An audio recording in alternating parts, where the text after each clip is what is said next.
కనకపు సింహాసనమున శునకము అంటూ ఇగో ఈ దరిద్రుడు చెప్తా ఉన్నాడు. ఇక మళ్ళొక్కసారి అరుచుకోవాల్సినటువంటి అవసరం వచ్చింది మళ్ళా. యా ఒక్క నిమిషం చెప్తా, క్లియర్గా కేటీఆర్ గురించి చెప్పేటువంటి ప్రయత్నం చేస్తా. ఆయనకు ఎంత చెప్పినా అహంకారం దగ్గుతలేదు. అహంకారం తగ్గకుండా ఇంకా అట్నే ఉంటా అంటే కుదరదు. యా కనకపు సింహాసనం నా శునకము.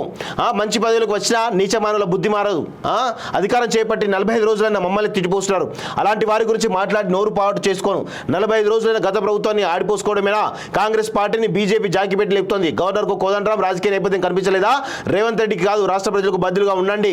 బీఆర్ఎస్ వర్కింగ్ ప్రెసిడెంట్ కేటీఆర్ తీవ్ర విమర్శలు అంటూ ఒకరిని చూస్తున్నావా? ఇంకా సిగ్గు లేకుండా ఏమంటున్నాడు?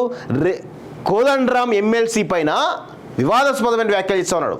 అరే బాబు, కోదండరాం కాలి గోటి సరిపోరా నువ్వు? కోదండరాం గారి గురించి మాట్లాడే అర్హత నీకు లేదు. మీ ప్రభుత్వంలో కోదండరాం గారిని ఏ విధంగా హింసించారో తెలియదా? ఆయన ఇల్లు బద్దలు కొట్టినటువంటి విషయాన్ని ఈరోజు తెలంగాణ ప్రజలు ఇంకా మర్చిపోలేదనే విషయాన్ని కూడా గుర్తుపెట్టుకో కేటీఆర్. నీకు పిచ్చి లేసి మతి భ్రమించినట్టు ఉంది. ఇమీడియట్గా నిన్ను 2 ప్లేస్లకు పంపాలి. పోలు కూడా పెడతాం. వాస్తవంగా జైలుకైనా పంపాలి, లేదంటే ఎర్రగడ్డి ఆసుపత్రికైనా పంపాలి. నేను అదే కరెక్ట్. నీకు ఎర్రగడ్డి ఆసుపత్రి కరెక్ట్. జైలు కంటే ఎర్రగడ్డి ఆసుపత్రి పంపిస్తేనే బెటర్గా ఉంటుంది. నేను అదే రేవంత్ రెడ్డి కానీ ప్రతిసారి హెచ్చరిస్తా ఉన్నాను. ఇగో చూడండి, మిమ్మల్ని హెచ్చరించడం పెట్టకపోతే కనకపు సింహాసనం నా శునకమాట. ఎవడ్రా బాయ్ ఈ మాటలు ఎట్లా అంటున్నావు? సిగ్గు శరం లేకుండా నువ్వు మనిషివా? నేను నీకు చెప్పుతో కొట్టిన బుద్ధి రాదు, నీకు ఏం చేసినా బుద్ధి రాదు నీకు. ప్రజా తీర్పును గౌరవించరా నాయన అంటే కనకపు సింహాసనం శునకం అంటూ మాట్లాడుతూ ఉన్నావు. అంటే మీకు సీఎంగా రేవంత్ రెడ్డి ఉండడం అనేది నచ్చడం లేదు. ఎందుకంటే మీ బెండు తీస్తాడు.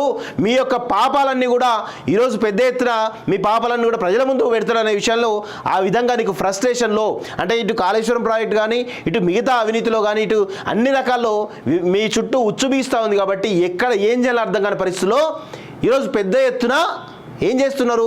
ఇట్లా రేవంత్ రెడ్డిని ఈరోజు మొత్తానికైతే కించపరిచే ప్రయత్నం చేస్తూ ఉన్నారు.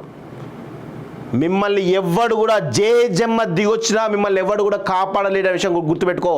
రేవంత్ రెడ్డి తీసుకోకపోయినా కానీ తెలంగాణ ఉద్యమకారులుగా మాలాంటి వాళ్ళం ఖచ్చితంగా మిమ్మల్ని తరుముతాం అనే విషయం కూడా గుర్తుపెట్టుకోవాలి. కేటీఆర్ ఇష్టం వచ్చినట్టు మాట్లాడుతా అంటే కుదరదు. అంటే ఇక్కడ ఏమంటుండు? అధికారం చేపట్టి 45 రోజుల్లో మమ్మల్ని తిట్టిపోస్తున్నట. అంటే మీరు చేసినటువంటి అరాచకాలు మామూలుగా ఉన్నాయా? అవినీతి మామూలుగా ఉందా? మీరు చెప్పే మాటలు ఇంకా నమ్మాలా? అంటే మీరేమో మొదటి రోజు అసెంబ్లీ సమావేశంలోనే ఈ 6 గ్యారంటీలు 420 హామీలు అనుకుంటా మీరు అనొచ్చు కాంగ్రెస్ పార్టీని. వాళ్ళు మాత్రం మిమ్మల్ని అనొద్దా? మీ అవినీతి పైన ప్రశ్నించొద్దా? అంటే మీరు 1,000 కోట్ల 1,00,000 కోట్ల రూపాయలు సంపాదించుకోకపోతే ఎలాంటి చర్యలు తీసుకోవద్దా?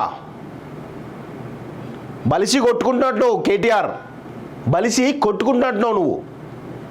నీ బలుపు అంతా దించుతాం బరాబర్. నీ అహంకారం, నీ బలుపు, నీ అన్నీ కూడా దించి తీరుతాం. గుర్తుపెట్టుకో. దించి మీ కుటుంబాన్ని రాజకీయంగా 10 కిలోమీటర్ల మేర లోతులో పాతి పెడతాం. అది మాలాంటి ఉద్యమకారుల బాధ్యత. రాసి పెట్టుకో కేటీఆర్. మీ పార్టీ టైటానిక్ షిప్ లాంటిది, మునిగిపోయే టైటానిక్ షిప్ లాంటిది. ఖచ్చితంగా ఎవరికి కూడా కనీసం శకలాలు కూడా దొరకవు. అట్లా చేస్తాం బిడ్డ, గుర్తుపెట్టుకో. ఇప్పుడు వచ్చి మాట్లాడుతున్నావు రేవంత్ రెడ్డి పైన. ఇంకొకసారి ఈ అహంకారం తగ్గించుకోకపోతే మాత్రం ఖచ్చితంగా ఇంకా ఇంతకు మించి మేము మాట్లాడతాం. ఇప్పటికే నీకు చెప్పుతో కొట్టినాం. ఇంకా భాష మార్చకుంటే మాత్రం ఇంకా ఎక్కువ చేస్తాం బిడ్డ, గుర్తుపెట్టుకో. ఇంకా ఎక్కువ చేస్తాం, బరాబర్ చేస్తాం. వార్నింగ్ అనుకుంటావో ఇంకేదనుకుంటో చేసుకోండి, పర్లేదు. చాలామంది ఇంత 30 సెకండ్స్ క్లిప్పులు తీసి పెడతా ఉంటారు. పెట్టుకోండి. ఎవడు ఇక్కడ భయపడడం లేదు మీకు. ఈ విధంగా ఇటు గవర్నర్ని తిడతా ఉన్నాడు. గవర్నర్ అట కోదండరాం అభ్యర్థిని ఆమోదిస్తే ఈయనకు నచ్చట్లేట. అంటే మీ నచ్చితే మాత్రం అది ఉంటుంది. గవర్నర్కి కొన్ని రూల్స్ ఉంటాయి, దాని ప్రకారం చేస్తుంది. మీరు అడగరు, చేయరు, ఫైల్ పంపించి ముఖం పడేస్తారు. రేవంత్ రెడ్డి పోయి సైలెంట్గా పోయి అమ్మ ఇది అభ్యర్థించండి, ఈయనకి ఉన్నటువంటి నెగిటివ్స్ పాజిటివ్స్ దయచేసి మీరు ఆమోదిస్తే ఏం కాదు అని చెప్పేసి. మరి నిజంగా ఒకవేళ గవర్నర్ నిర్ణయం సరికాకపోతే మీరు కోర్టులో కేసేయండి, చూద్దాం. కోదండరాం అభ్యర్థితో ఈయనకు పొలిటికల్ అది ఉందని చెప్పేసి కోర్టులో కేసేయండి, చూద్దాం. మీకు దమ్ముందా? నువ్వు మొగోనివైతే కేటీఆర్, నువ్వు మొగోనివైతే కోదండరాంకి వచ్చినటువంటి ఎమ్మెల్సీ మీద కేసు వేసుద్దాం. నీకు దమ్ముంటే నువ్వు మొగోనివైతే వెయ్యి చూద్దాం. అది చేత కాదు, అది చేత కాదు. కానీ బయటకు వచ్చి గగ్గోలు పెడతా ఉంటావు, కుక్క లెక్క మొరుగుతూ ఉంటావు. అసలు కుక్కవు నువ్వు కదా, ఊర కుక్కవు నువ్వు, ఊర కుక్కవు నువ్వు. చెప్పాలంటే సిగ్గు శరం లేకుండా ఇంకా మాట్లాడుతున్నారా? నిజంగా చెప్తున్నాం కదా, మీ కల్వకుంట్ల కాలకేయుల్ని బొందబెట్టే వరకు ఎవరు కూడా విశ్రమించరు. గుర్తుపెట్టుకో. రేవంత్ రెడ్డి క్షమించినా మాలాంటి ఉద్యమకారులు మాత్రం ఖచ్చితంగా ఈ కల్వకుంట్ల కాలకేయుల అంతమే లక్ష్యంగా పనిచేస్తూ ఉన్నాం, పనిచేస్తాం కూడా బరాబర్.